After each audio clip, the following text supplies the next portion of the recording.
আলহামদুলিল্লাহি রাব্বিল আলামিন ওয়াসসালাতু ওয়াসসালামু আলা সাইয়্যিদিল মুরসালিন আম্মা বা'দ ফাআউযু বিল্লাহি মিনাশ শাইতানির রাজীম বিসমিল্লাহির রহমানির রহিম আসসালাতু ওয়াসসালামু আলাইকা ইয়া রাসূলাল্লাহ ওয়া আলা আলিকা ওয়া আসহাবিকা ইয়া হাবিবাল্লাহ আসসালাতু ওয়াসসালামু আলাইকা ইয়া নবিয়াল্লাহ ওয়া আলা আলিকা ওয়া আসহাবিকা ইয়া নূরাল্লাহ। অনুষ্ঠানের নাম আল্লাহর অধিকারসমূহ। আল্লাহ আযজা ওয়া জালের যে অধিকারসমূহ রয়েছে তার সংখ্যা অনেক। আজ যে অধিকার সম্পর্কে আলোচনা করব তা খুবই প্রসিদ্ধ এবং মুসলমানদের বাচ্চা শিশুরাও এই হক সম্পর্কে অবগত রয়েছে। এই যে শব্দটা রয়েছে এটা মুসলমানদের ইমানিয়াতের অন্তর্ভুক্ত এবং শামিল। আর তার সাথে মুসলমানদের উপর, বান্দার উপর নিজের খালিক ও মালিকের ব্যাপারে এই অধিকারটি বিদ্যমান রয়েছে। আর তা হচ্ছে আল্লাহ তাআলার উপর তাওয়াক্কুল করা। তাওয়াক্কুলের অর্থ হচ্ছে ভরসা করা। আল্লাহ তাআলার উপর ভরসা করা এটা মুসলমানদের ঈমানের মধ্যে অন্তর্ভুক্ত। এগুলোর কিছু স্তর রয়েছে। ফরজের স্তর রয়েছে, ওয়াজিবের স্তর রয়েছে, মুস্তাহাবের স্তর রয়েছে, তারপর বিভিন্ন দিক থেকে এর বিস্তারিত বর্ণনা রয়েছে। কোরআনে মাজিদে তাওয়াক্কুল সম্পর্কে অনেক বেশি করে বর্ণনা করা হয়েছে। তাওয়াক্কুলের অনুপ্রেরণা, তাওয়াক্কুল পরিত্যাগ করার নিন্দা, নিষেধাজ্ঞা এগুলো কোরআন মাজিদে বারবার বয়ান করা হয়েছে। মুমিনদের বৈশিষ্ট্যাবলিতে একে বিশেষ করে বর্ণনা করা হয়েছে তারা আল্লাহ তাআলার উপর তাওয়াক্কুল করে, আল্লাহ তাআলার উপর ভরসা করে। একইভাবে নবী করিম সাল্লাল্লাহু তাআলা আলাইহি ওয়াসাল্লামের আহাদিসে তাইয়্যিবাতে এই বিষয়টিকে খুব সুস্পষ্টভাবে বয়ান করা হয়েছে। আর তারপর আম্বিয়া আলাইহিমুসসালাতুসসালামের সিরাত, সাহাবায়ে কেরামের জীবনী, আউলিয়া কেরামের হায়াত মোবারকা এই সম্পর্কিত ঘটনাগুলো অধিক সংখ্যায় বিদ্যমান রয়েছে।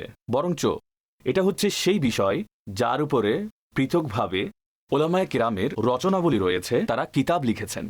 যেসব বড় বড় তাসাউফের কিতাব দেখা যায়, হাদিসের কিতাব দেখা যায়, এগুলোর মধ্যে তা নিয়ে আলোচনা করা হয়েছে। যেমন তাসাউফের সুবিখ্যাত এবং প্রসিদ্ধ কিতাব ইহইয়াল উলুম, একইভাবে কিমিয়ায়ে সাআদাত রয়েছে, একইভাবে মিনহাজুল আবেদিন রয়েছে। এগুলো হচ্ছে ইমাম গাজ্জালী রহমতুল্লাহি আলাইহির কিতাব। এগুলোতে তাওয়াক্কুলের ব্যাপারে ঠিক পরিমিত পরিমাণে বিষয়বস্তু অর্থাৎ এ ব্যাপারে পর্যাপ্ত কন্টেন্ট উপলব্ধ রয়েছে। একইভাবে কুওয়াতুল কুলুব তাসাউফের মশহুর কিতাব, ইমাম আবু তালিব মক্কি রহমতুল্লাহি আলাইহির মশহুর কিতাব এটি, যা কিনা মকতাবাতুল মদিনা হতে প্রকাশিত হয়েছে। এটা মূলত আরবি ভাষার কিতাব। এতে তাওয়াক্কুলের পরিচ্ছদ খুব বড় এবং বিস্তৃত ভাবে বর্ণনা করা হয়েছে। তাওয়াক্কুলের খুবই সুন্দর ঘটনাবলী, তা সম্পর্কে কোরআনের হুকুম, তা সম্পর্কে সুফিয়ায়ে কেরামের বাণীসমূহ, তাতে সুফিয়া কেরামের যেগুলো ঘটনা রয়েছে তা খুব সুন্দরভাবে বর্ণনা করা হয়েছে। তাছাড়াও আপনি তাসাউফের যে কোনো কিতাব যদি হাতে নেন, সেখানে তাওয়াক্কুলের অধ্যায় অবশ্যই দেখতে পাবেন। যেমন উদাহরণস্বরূপ রিসালায়ে কুশাইরিয়া একটি মশহুর কিতাব, একইভাবে কাশফুল মাহজুব দাতা গঞ্জবখশ সাহেবের কিতাব, তাতেও তাওয়াক্কুল সম্পর্কে যথারীতি অধ্যায় বিদ্যমান রয়েছে। আর এর যে সংজ্ঞাগুলো দেওয়া হয়েছে তা বিভিন্ন স্তরের ভিত্তিতে বর্ণনা করা হয়েছে। তাওয়াক্কুলের একটি খুবই উচ্চ স্তর রয়েছে যা আল্লাহর নবীরা অর্জন করতে পারেন। তাওয়াক্কুলের সেই স্তর যা মুকাররবিনে বারগাহে ইলাহি তারা অর্জন করতে পারেন, আকাবির আউলিয়া কিরাম তা অর্জন করতে পারেন। আরেকটি হচ্ছে ওই স্তর যা সাধারণ মুসলমানদের জন্য, আরেকটি হচ্ছে ওই স্তর যা প্রাথমিকভাবে ঈমানের মধ্যে অন্তর্ভুক্ত, যে বান্দা আল্লাহ তাআলাকে প্রকৃত কর্মসম্পাদনকারী মনে করবে। প্রকৃত পক্ষে কর্ম সম্পাদনকারী আল্লাহ তাআলা, উপায় উপকরণের সৃষ্টিকর্তা আল্লাহ তাআলা। দুনিয়াতে যা কিছুই হয় তা আল্লাহর মশিয়ত, আল্লাহর ইচ্ছায় সম্পন্ন হয়। মা শা আল্লাহু কানা ওয়া মা লাম ইয়াশা লাম ইয়াকুন। যা তিনি চেয়েছেন তাই হয়েছে, যা তিনি চাননি তা হয়নি। এই মশিয়ত অর্থাৎ আল্লাহর ইচ্ছা পোষণ করা, এটি হচ্ছে তাওয়াক্কুলের সাথে সম্পৃক্ত একটি ক্ষেত্র যা আমাদের ঈমানের অংশ। কোরআনে মাজিদে এই সম্পর্কে যে আয়াতি মুবারাকা রয়েছে, আমি আগেও বলেছি, কোথাও তাওয়াক্কুলের হুকুম দেওয়া হয়েছে, কোথাও এ সম্পর্কে উৎসাহ দেওয়া হয়েছে, কোথাও এর ফজিলত বর্ণনা করা হয়েছে, আর কোথাও একে মুমিনের বৈশিষ্ট্য হিসেবে বর্ণনা করা হয়েছে। কিছু আয়াত বর্ণনা করছি। আল্লাহ তাআলা কোরআন মাজিদে ইরশাদ করছেন, সূরা আলে ইমরান আয়াত নম্বর 159। নবী করিম সাল্লাল্লাহু তাআলা আলাইহি ওয়াসাল্লামকে আদেশ করতে গিয়ে আল্লাহ তাআলা ইরশাদ করেছেন, ফাইযা আযামতা ফাতাওয়াক্কাল আলাল্লাহ ইন্নাল্লাহা ইউহিব্বুল মুতাওয়াক্কিলিন। তো যখন তুমি কোনো কাজের দৃঢ় সংকল্প করবে যে এই কাজ করতে হবে, তো ইরশাদ করছেন ফাতাওয়াক্কাল আলাল্লাহ, তো সুতরাং আল্লাহর উপর ভরসা করো। নিশ্চয় আল্লাহ ভরসাকারীদেরকে পছন্দ করেন। এখানে দুইটি কথা ইরশাদ করেছেন। প্রথম কথায় তো এটা বলেছেন, বান্দা তার উপায় উপকরণের দিক দিয়ে, নিজের বুদ্ধি পরামর্শের দিক দিয়ে বিভিন্ন মানুষের সাথে পরামর্শ করে একটা কাজকে ফাইনাল করে ফেলে যে আমাকে এটা করতে হবে। তো এখন বান্দার এখতিয়ারে যতটুকু ছিল সে ততটুকু করে ফেলেছে। তো এখন তারপরে কি করতে হবে? ইরশাদ হচ্ছে ফাতাওয়াক্কাল আলাল্লাহ, এখন আল্লাহর উপর ভরসা করো, এখন ফলাফল আল্লাহর উপর ছেড়ে দাও, এখন প্রকৃত কর্ম সম্পাদনকারীর সাথে তোমার আশাকে জুড়ে দাও, এখন যা হবে তা আল্লাহই করবেন। তো এটা হুকুম হিসেবে বলা হচ্ছে ফাতাওয়াক্কাল আলাল্লাহ, সুতরাং ভরসা করো আল্লাহর উপর। আর তার সাথে আল্লাহ তাআলা তাওয়াক্কুল যারা করে তাদের ফজিলত বর্ণনা করে দিয়েছেন যে এরা তো হচ্ছে আল্লাহর প্রিয় বান্দা, এরা হচ্ছে আল্লাহ তাআলার মাহবুব, এরা হচ্ছে আল্লাহর বন্ধু।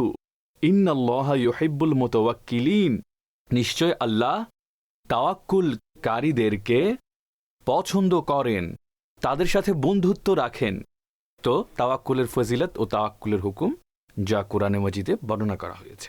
দ্বিতীয় আয়াতে মুবারাকাতে আল্লাহ তাআলা ইরশাদ করেন, ওয়া আলাল্লাহি ফালইয়াতাওয়াক্কালিল মুমিনুন, আর আল্লাহরই উপর মুমিনদেরকে তাওয়াক্কুল করা উচিত, ভরসা করা উচিত। এখানে বলা হচ্ছে আদেশের ঢঙে। তো এইখানে যে আদেশ তা আল্লাহ তাআলা মুমিনদের গুণাবলীর সাথে সংযুক্ত করে বর্ণনা করেছেন। যারা মুমিন হবে তার ইমানের পূর্ব শর্ত হচ্ছে এই যে সে আল্লাহ তাআলার উপর ভরসা করে, আর আল্লাহরই উপর ভরসা করতে হবে। কর্ম সম্পাদনকারী শুধু প্রকৃত মালিকের উপর, কাদের মুতলাক এবং সেই খালিকে কুল তাকে মানতে হবে। আল্লাহরই উপর মুমিনদের তাওয়াক্কুল করা উচিত, ভরসা করা উচিত। আরেকটি আয়াতে মুবারাকাতে ইরশাদ হচ্ছে, ওয়া আলাল্লাহি ফাতাওয়াক্কালু ইন কুনতুম মুমিনিন, আর আল্লাহরই উপর ভরসা রাখো যদি তোমরা ঈমানদার হও, যদি তোমাদের মধ্যে ঈমান থাকে, যদি তোমরা প্রকৃত মুমিন হও, তো আল্লাহরই উপর তাওয়াক্কুল করো। তো এখানে দেখুন, এখানে আল্লাহ তাআলা সেই ঈমানের বৈশিষ্ট্যের দিকে ইঙ্গিত করে আর মুমিনদের অন্তরে যে ঈমান রয়েছে তার দিকেই সম্বোধন করে ইরশাদ করছেন, যদি তোমরা মুমিন হও, যদি তোমরা আল্লাহকে মেনে থাকো, যদি তোমরা আল্লাহর জাত ও সিফাতে ঈমান রাখো, যদি তোমরা আল্লাহর ইলম, কুদরত, হিকমত, ফজল ও করমের উপর ঈমান রাখো, তবে তোমরা আল্লাহরই উপর ভরসা করো। এখানে আল্লাহ তাআলার উপর তাওয়াক্কুল করার ব্যাপারে তাগিদ দেওয়ার আন্দাজে বলা হয়েছে, এখানে হুকুমও দেওয়া হয়েছে, তার সাথে এখানে তাগিদ দেওয়ার বিষয়টিও রয়েছে। আরেকটি আয়াতে মুবারাকা যেখানে আল্লাহ তাআলা আহলে ঈমানের বৈশিষ্ট্য হিসেবে বর্ণনা করেছেন যে এগুলো হচ্ছে তাদের গুণাবলী। সূরাতুল আনফালের শুরুতে ইরশাদ হচ্ছে, আয়াত নাম্বার হচ্ছে 2, ইরশাদ করছেন, ইন্নামাল মুমিনুনাল্লাযীনা ইযা যুকিরাল্লাহু ওয়াজিলাত কুলুবুহুম ওয়া ইযা তুলিয়াত আলাইহিম আয়াতুহু যাদাতহুম ঈমানা ওয়া আলা রাব্বিহিম ইয়াতাওয়াক্কালুন। ইরশাদ হচ্ছে, মুমিন বান্দা হচ্ছে কেবলমাত্র তারাই। আপনারা ভাষা এবং বর্ণনা ভঙ্গির দিকে লক্ষ্য করুন। ইরশাদ হচ্ছে মুমিন হচ্ছে কেবল তারাই। কারা?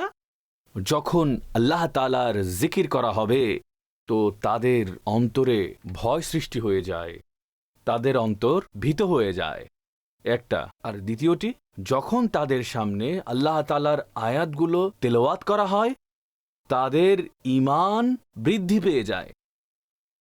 আর তৃতীয় গুণ বর্ণনা করা হয়েছে, ওয়া আলা রাব্বিহিম ইয়াতাওয়াক্কালুন, আর নিজের রবেরই উপর তারা ভরসা করে, তারা তাওয়াক্কুল করে। যেন আহলে ঈমানের পরিচয় হচ্ছে এটাই, তারা তাদের রবের উপর তাওয়াক্কুলকারী হয়, তাদের রবের উপর ভরসাকারী হয়। এখানে যে আয়াতে মুবারাকা আমি আরজ করেছি, এটা ছাড়াও একটি প্রসিদ্ধ আয়াতে মুবারাকা রয়েছে যা আমরা অনেক বেশি শুনে থাকি। আল্লাহ তাআলা ইরশাদ করেন সূরা তাওবার আয়াত নম্বর 129, ইরশাদ করছেন, হাসবিয়াল্লাহু লা ইলাহা ইল্লাহু আলাইহি তাওয়াক্কালতু ওয়া হুয়া রাব্বুল আরশিল আযীম। তো তুমি বলে দাও, আমার জন্য আল্লাহই যথেষ্ট, আমার জন্য আল্লাহই যথেষ্ট, তিনি ছাড়া কোনো উপাস্য নেই, তারই উপর আমি ভরসা করেছি, আর তিনি আরশে আজিমের অধিপতি।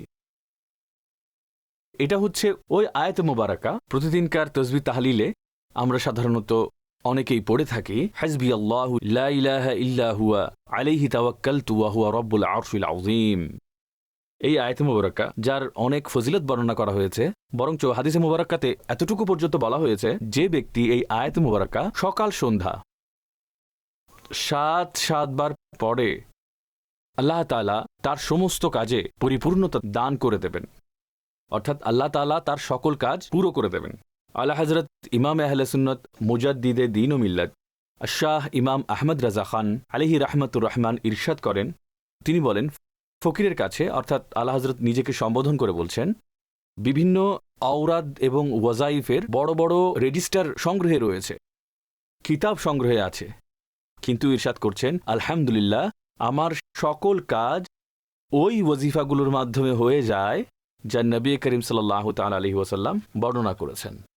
আর এর মধ্যে হতে আলা হযরত রাহমাতুল্লাহ আলাইহি নিজের এই ওয়াজিফাটি বর্ণনা করেছেন যে সকাল সন্ধ্যা 7 বার এটা যদি পড়া যায়, হাসবি আল্লাহু লা ইলাহা ইল্লাহু আলাইহি তাওয়াক্কালতু ওয়া হুয়া রাব্বুল আরশিল আযীম। ওয়াজিফা আপনারা রেগুলার পড়ুন, আপনার জীবনের কাজগুলো পরিপূর্ণ হওয়া, সুন্দর হওয়া আর কাজ ঠিকমতো হয়ে যাওয়া শুরু হয়ে যাবে, আপনার মনের আশা পরিপূর্ণভাবে পূর্ণ হয়ে যাবে। কিন্তু এর সাথে যে বিষয়টিকে আমি ইঙ্গিত করছি তা হচ্ছে এই, আল্লাহ তাআলা তার হাবিব আলাইহিস সালাতু ওয়াস সালামকে বিশেষ করে ইরশাদ করছেন, হে হাবিব, আপনি বলুন, আমার জন্য আল্লাহই যথেষ্ট, তিনি ছাড়া কোনো উপাস্য নেই, আমি তার উপরই ভরসা করেছি, আর সে আজিমের অধিপতি। তো এর নাম হচ্ছে তাওয়াক্কুল। এটাই হচ্ছে তাওয়াক্কুল যার ব্যাপারে এখানে শিক্ষা দেওয়া হয়েছে। আরেকটি আয়াতে মুবারাকা যেখানে খুব প্রাণবন্ত শৈলীতে তাওয়াক্কুলের আলাপ করা হয়েছে, সূরাতুল ফুরকানে ইরশাদ হচ্ছে ওয়াতাওয়াক্কাল আলাল হাইয়্যিল্লাযী লা ইয়ামুত, আর ভরসা করো সেই চিরঞ্জীব সত্তার উপর যার কোনো মৃত্যু নেই।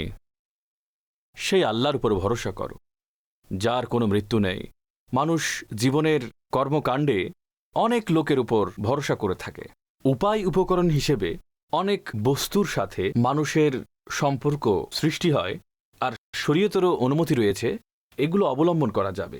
কিন্তু মনের যে প্রকৃত ভরসার বিষয়টি আল্লাহর জাতের উপর হতে হবে।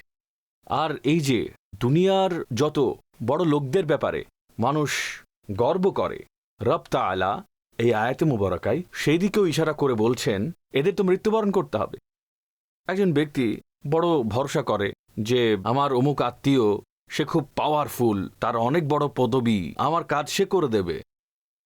আরেকজন ব্যক্তি ভরসা করে অমুক অফিসার, অমুক মন্ত্রী, অমুক নেতা, যিনি অনেক বড় পোস্টে আছেন, আমার সকল কাজ উনি করে দেবেন।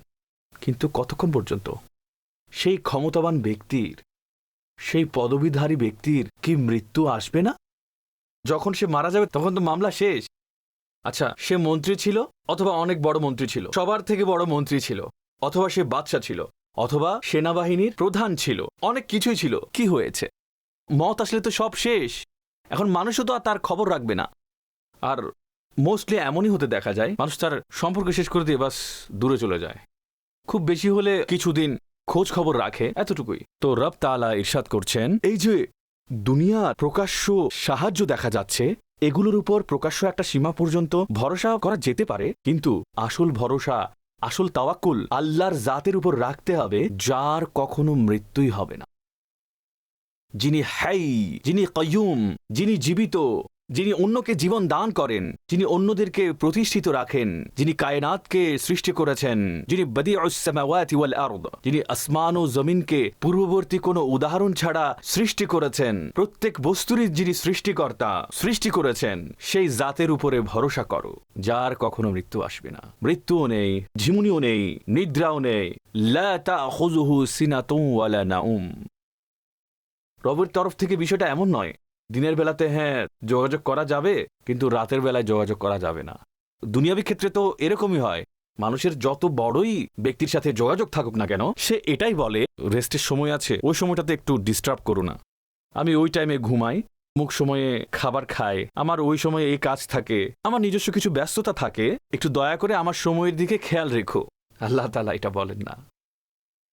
আল্লাহ তাআলা এই বিধিনিষেধ আরোপ করেননি দিনের বেলায় যোগাযোগ করতে পারবে, রাতের বেলায় করতে পারবে না, রাতের বেলায় যোগাযোগ করতে পারবে, দিনের বেলায় যোগাযোগ করতে পারবে না। কেন? কারণ আল্লাহ তাআলা এমন অস্থায়ী বিষয়, এমন নবসৃষ্ট বিষয়, এমন বিষয় থেকে তিনি পবিত্র যা কিনা মখলুকের মধ্যে হতে দেখা যায় যে অস্থায়ী বিষয় মখলুকের সাথে সংশ্লিষ্ট। ওয়ালা ইয়াউদুহু হিফযুহুমা, আসমান ও জমিনের হিফাজত আল্লাহকে ক্লান্ত করে না, ক্লান্ত হন না, ক্লান্তি তাকে স্পর্শ করে না। আল্লাহ তাআলা ক্লান্তি থেকে পবিত্র, নিদ্রা ও তন্দ্রা থেকে পবিত্র, তিনি মৃত্যু এবং অজ্ঞানতা থেকে পবিত্র, তিনি বিনয় ও দুর্বলতা থেকে পবিত্র, তিনি সকল কুদরতের অধিকারী, তিনি সকল ইখতিয়ারের অধিকারী, তিনি খালেক, তিনি মালিক, তিনি রাজিক, তিনি রব, তিনি রব্বুল আলামিন, যিনি চিরকাল হতে আছেন, যিনি চিরকাল থাকবেন, যিনি আজলি, যিনি আবাদি, যিনি হচ্ছেন ওয়াজিবুল ওয়াজুদ, যার অস্তিত্ব জরুরি, যার অনুস্তিত্ব মহাল এবং অসম্ভব। তো এগুলো হচ্ছে কুরআন মাজিদের আয়াত মুবারাকা যার মধ্যে আল্লাহ তাআলা তাওয়াক্কুলের হুকুম ইরশাদ করেছেন। আহাদিসে মুবারাকায় এই বিষয়ে অনেক হাদিস রয়েছে। নবী করিম সাল্লাল্লাহু তাআলা আলাইহি ওয়াসাল্লাম তাওয়াক্কুল করার ফজিলত বয়ান করেছেন। কতই না সুন্দর ফজিলত তিনি বয়ান করেছেন। মুসলিম শরীফের হাদিসে মুবারাকা নবী করিম সাল্লাল্লাহু তাআলা আলাইহি ওয়াসাল্লাম ইরশাদ করেছেন, আমার উম্মত হতে ৭০,০০০ ব্যক্তি বিনা হিসাবে জান্নাতে চলে যাবে। ৭০,০০০ ব্যক্তি। তো কিভাবে? কোনো হিসাব ছাড়াই মানুষকে জিজ্ঞাসা করা হবে, তুমি কি করেছো, নামাজ তুমি আদায় করেছো নাকি করনি, রোজা সবগুলো রেখেছো নাকি রাখোনি, তুমি অমুক কাজটি জায়েজ তরিকায় করেছো নাকি করনি, এই অধিকারগুলো কি তুমি পূর্ণ করেছো, এই হকগুলো কি তুমি পূরণ করেছো। মানুষের তো এক একটি বিষয়ে হিসাব নেওয়া হবে, খোদার বারগাহে পেশ হতে হবে, নামায়ে আমল দেওয়া হবে, কাউকে ডান হাতে দেওয়া হবে, কাউকে বাম হাতে দেওয়া হবে, আর তাকে জিজ্ঞাসা করা হবে, আমলগুলোর ওজন করা হবে। ফামা সাকুলাত মাওয়াজিনুহু, কারো কারো নেকির পাল্লা ভারী হবে আর কারো কারো নেকির পাল্লা হালকা হবে। তো এগুলো হচ্ছে পুরোপুরি কিয়ামত দিবসের বিভিন্ন ঘটনা।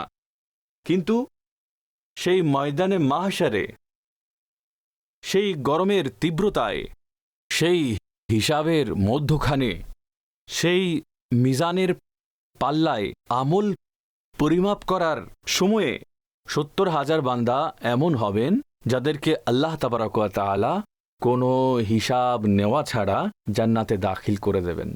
সুবহানাল্লাহ। আমাদেরকেও তাদের মধ্যে শামিল করুন। আর আল্লাহ তাআলা এই যে ৭০,০০০ ব্যক্তিগুলোর মধ্যে এদের মধ্যে শামিল করুন। এদের মধ্যে প্রত্যেকের সাথে আরো ৭০,০০০ ব্যক্তি থাকবেন, আল্লাহ তাআলা এদের মধ্যে শামিল করুন, কিন্তু আমরা যেন বিনা হিসেবে জান্নাতে দাখিল হতে পারি। তো নবী পাক সাল্লাল্লাহু তাআলা আলাইহি ওয়াসাল্লাম ইরশাদ করছেন, মুসলিম শরীফের বর্ণনা, তিনি বলছেন, আমার উম্মত হতে ৭০,০০০ ব্যক্তি বিনা হিসেবে জান্নাতে দাখিল হবে। সাহাবায়ে কেরাম আরজ করলেন, মান হুম ইয়া রাসূলুল্লাহ, ইয়া রাসূলুল্লাহ, তারা কারা হবেন? কারণ সাহাবায়ে কেরামের অভ্যাস এরকম ছিল যে যখনই তারা জান্নাতের ব্যাপারে জানতে পারতেন তো তৎক্ষণাৎ তারা প্রশ্ন করতেন, ইয়া রাসূলুল্লাহ, কিভাবে আমরা জান্নাতে যেতে পারবো, কিভাবে আমরা জান্নাতে যাব, আমল বাতলে দিন। নবী পাক সাল্লাল্লাহু আলাইহি ওয়াসাল্লাম যখন যে আমল বাতলে দিতেন তখন তারা সেটা নিয়ে, বাস আমরা এই আমল করব, আমরা জান্নাতে যাব। জান্নাতের আগ্রহ, জান্নাতে যাওয়ার জন্য আকাঙ্ক্ষা, জান্নাতে যাওয়ার জন্য তীব্র আশা।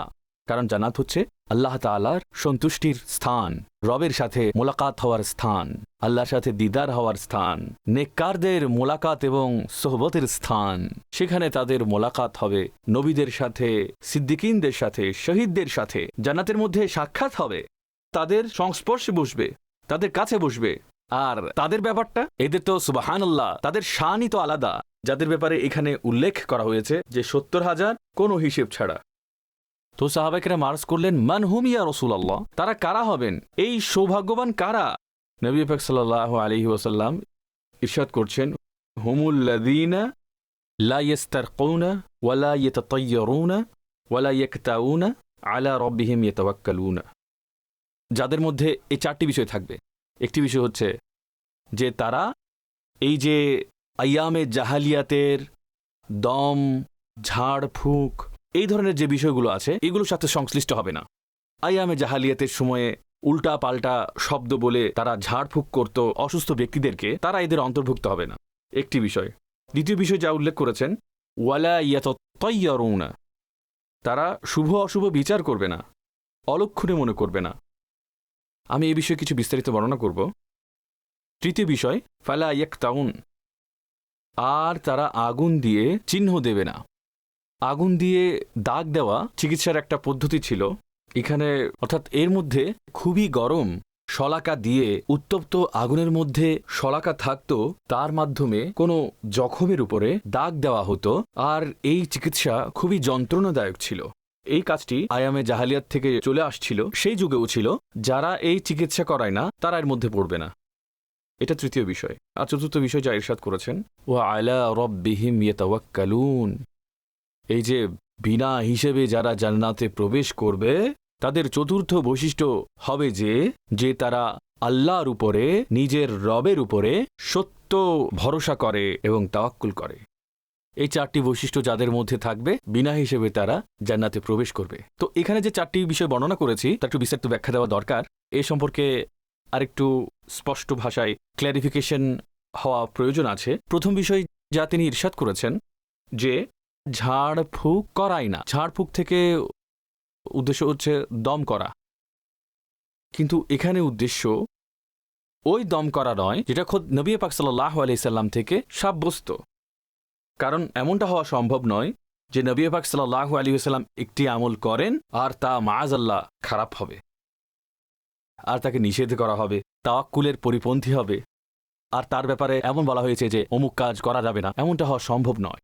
আর দম করার বিষয়টি এটা তো খোদ নবী পাক সাল্লাল্লাহু আলাইহি ওয়াসাল্লাম হতে সাব্যস্ত। বুখারী আর মুসলিম শরীফের হাদিস, নবী পাক সাল্লাল্লাহু আলাইহি সাল্লাম প্রতিদিন রাতে শোয়ার আগে সূরা ফালাক আর সূরা নাস পড়ে নিজের উপর নিজে দম করতেন, নিজের হাতের উপর দম করে তার শরীর মুবারকে বুলিয়ে নিতেন। এটা হযরতে আয়েশা রাদিয়াল্লাহু তাআলা আনহু থেকে বর্ণিত আছে, বুখারী এবং মুসলিমের হাদিস। একইভাবে সূরা ফাতিহার সম্পর্কে নবী পাক সাল্লাল্লাহু আলাইহি সাল্লামের হাদিসে মুবারাকা রয়েছে যে সূরা ফাতিহাতে প্রত্যেক রোগের শিফা রয়েছে। আর বুখারী শরীফের মধ্যে হাদিসে মুবারাকায় আছে, এক সাহাবী সূরা ফাতিহা পড়ে এমন এক ব্যক্তিকে দম করেছেন যাকে সাপে দংশন করেছিল। তাকে দম করেছেন, সূরা ফাতিহার মাধ্যমে দম করাতে সাপের বিষের প্রভাব শেষ হয়ে গিয়েছিল। আর তিনি এর বিনিময় হিসেবে 100টি ছাগল গ্রহণ করেছিলেন। ওগুলো তিনি নবী পাক সাল্লাল্লাহু আলাইহি সাল্লামের কাছে নিয়ে এসেছিলেন। আর নবী পাক আলাইহিস সালাতু ওয়াস সালাম সেই ছাগলগুলো থেকে তিনি নিজেও খাবার হিসেবে গ্রহণ করেছিলেন। এটা বুখারী শরীফের হাদিস। তো সুতরাং যে দম কোরআনে মাজিদের আয়াত পড়ে, এমন অনেকগুলো ওয়াজিফা যেগুলো হাদিসেও বর্ণনা করা হয়েছে, আওরাদ এবং ওয়াজাইফ আছে। বিসমিল্লাহি আরকিকা আল্লাহু ইয়াশফিকা, বিসমিল্লাহি তুরবাতু আরদিনা বিরিকাতি বাদিনা বিয়াশফা সাকিমুনা। তো এই ধরনের হাদিসে মুবারাকাও রয়েছে। তো এইভাবে হাদিসের কিতাবে যথারীতি কিতাবুত তিব এবং কিতাবুর রুকিয়া বিদ্যমান রয়েছে। বুখারী শরীফে আছে, তিরমিজি শরীফে আছে। এই ধরনের দম করা সঠিক, যেগুলো আমাদের মুসলমানদের মধ্যে প্রচলিত রয়েছে, এগুলো নবী পাক সাল্লাল্লাহু আলাইহি সাল্লাম হতে চলে আসছে। বরঞ্চ এখানে যে নিষেধাজ্ঞাটা দেওয়া হয়েছে, যেটা কিনা তাওয়াক্কুলের পরিপন্থী, তা হচ্ছে ওইটাই যে উল্টা পাল্টা কিছু বাক্য যেগুলো আইয়ামে জাহালিয়াতে প্রচলিত ছিল, অমুসলিমদের কাছ থেকে যেগুলো শিখে করা হয়েছে, অর্থ সারমর্মের কোনো ঠিক ঠিকানা নেই, উল্টো পাল্টা শব্দগুলোকে একত্রিত করে দম করে দেয়, তো নিষেধাজ্ঞার কথা বলা হয়েছে, এইগুলোর জন্যই বলা হয়েছে। অন্যথায় দম ইত্যাদি করা আহাদিসে সাহিহা কাসিরার মাধ্যমে সাব্যস্ত। তো সুতরাং এটা হচ্ছে প্রথম বিষয়। আর দ্বিতীয় বিষয় এখানে বলা হচ্ছে, যারা কোনো কিছুকে অলক্ষণে সাব্যস্ত করে না, যেমন আমাদের এখানে অনেকগুলো বিষয়ের ব্যাপারে মানুষ খুব চিন্তিত থাকে, আর তারা এসবের বিষয়ে বলে থাকে যদি এরকমটা হয়ে যায় তাহলে খুব খারাপ হবে। যেমন উদাহরণস্বরূপ ৩, ১৩, একইভাবে ৮, ১৮, একইভাবে এই ধরনের তারিখগুলোকে, যেগুলোকে তারা অশুভ বলা হয়, এই ধরনের অশুভ মনে করা এগুলো এর মধ্যে অন্তর্ভুক্ত, অর্থাৎ এগুলো নিষিদ্ধ, এগুলোতে নিষিদ্ধ রয়েছে। একইভাবে ঘর থেকে বের হলাম, সামনে দিয়ে কালো বিড়াল চলে গেল, তখন বলা হয় যে হ্যাঁ, এই যে আজকে আমার দিন ভালো যাবে না, এটা একেবারে নিষিদ্ধ, এর ব্যাপারে শরীয়ত নিষেধাজ্ঞা দিয়েছে। তো এই ধরনের অশুভ মনে করা, যেমন সকালে হচ্ছে কোনো ইনসিডেন্ট হয়ে গেল অথবা নিজের পছন্দের বিপরীত হয়ে গেল, তখন বলা যায় হায় রে, আমার সারা দিনই আজকে খারাপ যাবে, যেগুলো হচ্ছে অশুভ হিসেবে, অলক্ষণে হিসেবে তারা মনে করে। তো এটা হচ্ছে নিষেধাজ্ঞার অন্তর্ভুক্ত। তো এই ধরনের যে বিষয়গুলো আছে, যে ব্যক্তি এই ধরনের কাজ করে না সে হচ্ছে জান্নাতে বিনা হিসাবে যাবে, সে হচ্ছে ওই ব্যক্তি যে এই ধরনের কুসংস্কারে বিশ্বাস করে না। আমাদের এখানে অনেক ক্ষেত্রে সফরের মাসকে কিছু কুসংস্কার করতে দেখা যায়, খুব প্রচলিত, যে সফরের মাসে কোনো বিয়ে শাদী হবে না, এই মাসে কোনো খুশির ইভেন্ট করা যাবে না, এই মাস সম্পর্কে আরও অনেক ধরনের বিষয় তৈরি করেছে। এই ধরনের যে বিষয়গুলো আছে এই সবগুলোই বাতিল। শরীয়ত এই ধরনের কোনো বিশ্বাসকে সমর্থন করে না। এটা দ্বিতীয় বিষয়। তৃতীয় বিষয় যেটা বয়ান করা হয়েছে, ওয়ালা ইয়াকতাউন, এটা সম্পর্কে আমি যেটা বলেছি তা হচ্ছে এক ধরনের একটা গরম আগুনে উত্তপ্ত শলাকা দিয়ে চিকিৎসা করা হতো, দানা জাতীয় বস্তু কিছু বের করা হতো, সেগুলোকে তার সাথে জ্বলানো হতো। এটা এতই যন্ত্রণাদায়ক চিকিৎসা ছিল, তা হতে নবী পাক সাল্লাল্লাহু আলাইহি সাল্লাম মানা করেছেন। তো এই চারটি বৈশিষ্ট্য যে বান্দার মধ্যে থাকবে, একটা হচ্ছে এই আইয়ামে জাহালিয়াতের যুগের প্রচলিত দম এবং ঝাড়ফুঁক, এগুলো করতে পারবে না। দ্বিতীয় নম্বরে আছে অশুভ লক্ষণে বিশ্বাস না করা। ৩ নম্বরে আছে আগুন দিয়ে যে চিকিৎসা করা হতো সে ধরনের কাজ করতে পারবে না। আর চতুর্থ নম্বরে আছে আল্লাহর উপর সত্যিকারের ভরসা করা। তো যার জীবনে এই চারটি বিষয় অন্তর্ভুক্ত থাকবে, ইরশাদ করা হচ্ছে সে বিনা হিসাবে জান্নাতে চলে যাবে। আমরা অনেক দোয়া করি যে হে আল্লাহ, আমাদেরকে বিনা হিসাবে ক্ষমা করে দাও, আমাদের বিনা হিসাবে জান্নাতে প্রবেশ করিয়ে দাও। নবী পাক সাল্লাল্লাহু তাআলা আলাইহি ওয়া আলিহি ওয়াসাল্লাম তার পদ্ধতি বর্ণনা করে দিয়েছেন, এটাই হচ্ছে পদ্ধতি। তো যাই হোক, আমাদের যে মূল বিষয় আমরা আলোচনা করছিলাম তা ছিল তাওয়াক্কুল সম্পর্কিত, যে তাওয়াক্কুলের ফজিলত নবী পাক সাল্লাল্লাহু তাআলা আলাইহি ওয়াসাল্লাম কতটুকু বর্ণনা করেছেন। আরেকটি হাদিসে মুবারকা আরজ করছি, তিরমিজি শরীফের হাদিস। সাইয়েদনা ওমর ফারুক রাদিয়াল্লাহু তাআলা আনহু রিওয়ায়াত করেন, নবী করিম সাল্লাল্লাহু তাআলা আলাইহি ওয়াসাল্লাম ইরশাদ করেন, হে লোকেরা, যদি তোমরা আল্লাহর উপর এমন তাওয়াক্কুল করো যেমন তাওয়াক্কুল করার অধিকার রয়েছে, সঠিকভাবে তাওয়াক্কুল করো, যদি আল্লাহর উপর পরিপূর্ণভাবে তাওয়াক্কুল করো, তো ইরশাদ করছেন তোমাদেরকে এমনতর রিজক দেওয়া হবে যেভাবে পাখিদেরকে রিজক দেওয়া হয়। পাখি তার নিড় থেকে বের হয় খালি পেটে, ফিরে আসে ভরা পেটে। যেভাবে আল্লাহ তাআলা পাখিদেরকে রিজিক দান করেন, কখনো তো এমন দেখা যায়নি পাখি সন্ধ্যায় ক্ষুধার্ত হয়ে ঘরে ফিরে আসে, না, সে খালি পেটে বের হয়, আল্লাহ তাআলা কোথাও না কোথাও তার রিজিক তাকে দান করে দেন। তো এখন পাখি কিভাবে বের হয়? আল্লাহর ভরসায়, আল্লাহর উপর ভরসা করে বের হয়, আর আল্লাহ তাআলা তাকে ক্ষুধার্ত রাখেন না, তার পেট ভরে দিয়ে তাকে পুনরায় ফিরিয়ে আনেন। তো নবী পাক সাল্লাল্লাহু তাআলা আলাইহি ওয়াসাল্লাম ইরশাদ করেন, হে লোকেরা, যদি তোমরা আল্লাহর উপর এইভাবে তাওয়াক্কুল করো যেভাবে তাওয়াক্কুল করার দরকার রয়েছে, তো তোমাদেরকে এমন রিজিক দেওয়া হবে যেভাবে পাখিদেরকে দেওয়া হয়। যে বান্দা সকালে বের হবে আর সন্ধ্যা পর্যন্ত আল্লাহ তাআলা তাকে তার রিজিক তাকে দান করে দেবেন। এটা হচ্ছে তাওয়াক্কুলের ফজিলত। আচ্ছা, এখন এখানে একটি বিষয় জানিয়ে আরো বিস্তারিত বলা দরকার, তা হচ্ছে এর অর্থ এমনটা নয় যে বান্দা ঘর থেকে বের হবে আর কোনো কাজকর্ম করবে না, এমনটা নয়। পাখিদের ব্যাপারে কি বলা হয়েছে? পাখিরা তার নিড় থেকে বের হয় কি করতে? রিজিকের তালাশে পাখিরা চেষ্টা করে, সে দেখে, জায়গা দেখে, কোথাও পানি পাওয়া যায়, কোথাও দানা পাওয়া যায়, কোথাও অন্য কিছু পাওয়া যায়। তো পাখি যখন চেষ্টা করে, আল্লাহ তাআলা তাকে দান করেন। তো এটাই হচ্ছে উদ্দেশ্য মানুষের ব্যাপারেও, যে মানুষ আল্লাহর উপর তাওয়াক্কুল করে তার ঘর থেকে বের হবে, চেষ্টা করবে, তো আল্লাহ তাআলা তাকে রিজক দান করেই দেবেন। এমনটা হবে না যে বান্দা চেষ্টা করবে, আল্লাহ তাকে রিজক দান করবেন না। আবার এটাও উদ্দেশ্য নয় যে বান্দা ঘরে বসে থাকবে, হাতও নাড়বে না, কোনো কাজকর্ম করবে না, আর সে বসে বসে রিজক পেয়ে যাবে, এমনটা এতে উদ্দেশ্য করা হয়নি। নবী পাক সাল্লাল্লাহু তাআলা আলাইহি ওয়াসাল্লাম সবচেয়ে বড় মুতাওয়াক্কিল, সাইয়্যিদুল মুতাওয়াক্কিলিন, আল্লাহর উপর তাওয়াক্কুলকারীদের সরদার, তাদের আকা, তাদের মাঝে সবচেয়ে বড় মুতাওয়াক্কিল। কিন্তু নবী পাক সাল্লাল্লাহু তাআলা আলাইহি ওয়াসাল্লামও উপায় উপকরণ অবলম্বন করেছেন।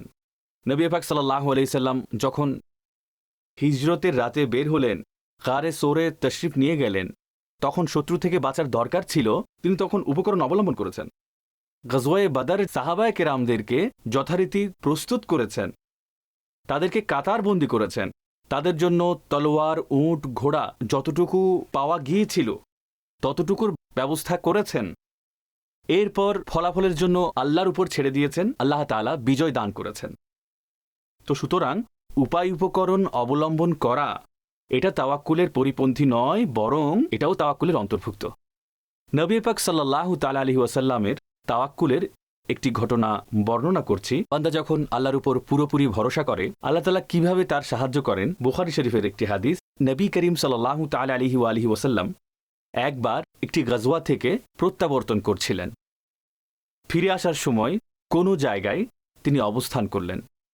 কাফেলা থেমে গেল, আর সাহাবে কেরাম বিভিন্ন বিভিন্ন জায়গায় তাদের বিছানা করলেন, তাঁবু টাঙ্গালেন, বিশ্রাম করার জন্য অবস্থান করলেন। নবী পাক সাল্লাল্লাহু আলাইহি ওয়াসাল্লাম আরামের জন্য বাবুল গাছের নিচে এলেন। বাবলা গাছ হচ্ছে কাঁটাযুক্ত একটি বৃক্ষের নাম। নবী পাক সাল্লাল্লাহু আলাইহি ওয়াসাল্লাম ওই বাবলা গাছের নিচে বিশ্রাম নেওয়া শুরু করলেন। তখন ছিল দুপুরের সময়, তিনি কাইলুলা করছিলেন। সরকার আলাইহিসসালাতুসসালাম তার যে তলোয়ার ছিল তা ওই গাছের সাথে ঝুলিয়ে দিলেন, আর খোদ আকা করিম সাল্লাল্লাহু আলাইহি সাল্লাম ঘুমিয়ে গেলেন। এরপর কি হলো, যখন সবাই ঘুমিয়েছিল, যেহেতু সবাই খুবই পরিশ্রান্ত ছিল, সবাই ঘুমিয়ে গেল, একজন কাফির কোত্থেকে এসে হাজির হলো, মুশরিক একজন কাফির কোত্থেকে এসে হাজির হলো। সে এসে দেখল যে এখানে আল্লাহ রসুল তো ঘুমিয়ে আছেন, বাকি যারা আছে সবাই ঘুমিয়ে আছে, আর তলোয়ারও উপরে ঝুলে আছে। তো সে কি করলো, সে আস্তে করে তলোয়ারটা তার হাতে নিল, আর তলোয়ার হাতে নিয়ে নবী পাক সাল্লাল্লাহু আলাইহি ওয়াসাল্লামের দিকে অগ্রসর হলো, তার উপর হামলা করার জন্য। নবী পাক সাল্লাল্লাহু আলাইহি ওয়াসাল্লামের চোখ খুলে গেল। তো যখন তার চোখ খুলল, ওই কাফের খুব গর্ব করে বলল, হে মুহাম্মদ, এখন তোমাকে আমার হাত থেকে কে বাঁচাবে? তোমাকে এখন কে বাঁচাবে? নবী পাক সাল্লাল্লাহু তাআলা আলাইহি ওয়াসাল্লাম বড় শান্ত কণ্ঠে জবাব দিলেন, আল্লাহ, আল্লাহ বাঁচাবেন। নবী পাক সাল্লাল্লাহু আলাইহি সাল্লাম যখন এই শব্দগুলো বললেন, ওই কাফিরের হাত থেকে তলোয়ার পড়ে গেল। সরকারে দু আলম সাল্লাল্লাহু তাআলা আলাইহি ওয়াসাল্লামের ওই রকম তাওয়াক্কুলের ভয়ে ওই কাফিরের হাত থেকে তলোয়ার পড়ে গেল। তো যখন তলোয়ার পড়ে গেল, তখন নবী পাক সাল্লাল্লাহু আলাইহি সাল্লাম তা তুলে নিলেন। তারপর বললেন, এখন বলো, তোমাকে আমার হাত থেকে কে বাঁচাবে? তোমাকে এখন কে রক্ষা করবে? তো সে বলল, কেউ না। ওই কাফির বলল, কেউ না। নবী পাক সাল্লাল্লাহু তাআলা আলাইহি ওয়াসাল্লাম সেই কাফিরকে মাফ করে দিলেন, তাকে ছেড়ে দিলেন। এটা হচ্ছে নবী পাক সাল্লাল্লাহু আলাইহি সাল্লামের ক্ষমাশীলতার উদাহরণ।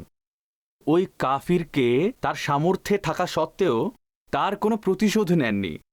তুমি যদি সুযোগ পেতে, তুমি তো আমাকে ছাড়তে না, তুমি তো নিজে থেকেই তলোয়ার হাতে নিয়েছ, তুমি আমার উপর হামলা করার জন্য প্রস্তুত ছিলে, এখন তুমি আমার কবজায়, এখন আমি তোমাকে শেখাচ্ছি কি কি করতে হবে। নবী পাক সাল্লাল্লাহু আলাইহি ওয়াসাল্লাম নিজের ব্যক্তি স্বার্থে মানুষকে ক্ষমা করে দিতেন, নবী পাক সাল্লাল্লাহু আলাইহি ওয়াসাল্লাম মাফ করে দিলেন। তার আগে এর মাঝখানে যে ঘটনা ঘটেছে সেটা আসলে কি? সরকার দু আলম সাল্লাল্লাহু আলাইহি সাল্লামের আল্লাহর উপর যে তাওয়াক্কুল, আল্লাহর উপর যে ভরসা, তা হচ্ছে দেখার মতো।